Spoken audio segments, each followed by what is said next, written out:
Hey lads, TechScanning here.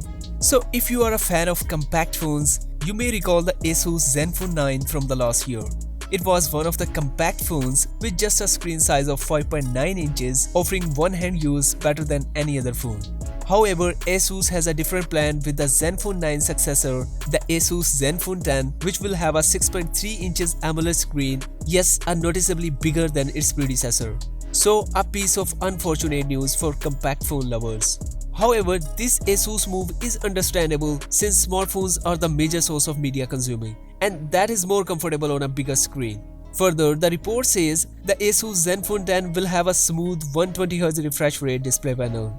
But the best part is the handset is tipped to come with a highly efficient liquid cooling system, like we saw on the PCs. But you should not be surprised, as recently OnePlus showcased a OnePlus 11 concept with a liquid cooling system at Mobile World Congress 2023.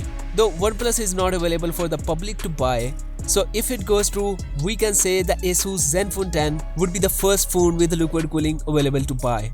Moving forward, the Asus Zenfone 10 is most likely to utilize the Snapdragon 8 Gen 2, the most powerful chipset for Android phones. However, as the handset is expected to debut sometime between September and October, so we may see a plus variant of the Snapdragon 8 Gen 2 with even better performance. So a handset with the top of the line chipset and highly efficient heat dissipation, we can say it will be a beast phone.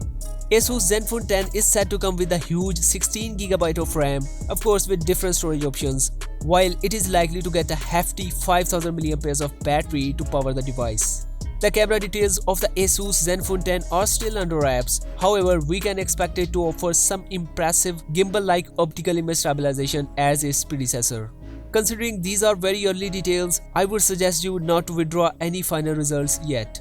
However, going by this information, the next Zenfone will not be a compact phone, mainly because most people now prefer the larger displays. Anyway, in the upcoming weeks, we are likely to get more concrete information. Of course, I will keep you updated on this, so be sure to subscribe and hit the bell button. And I will see you in the next video. Until then, take care.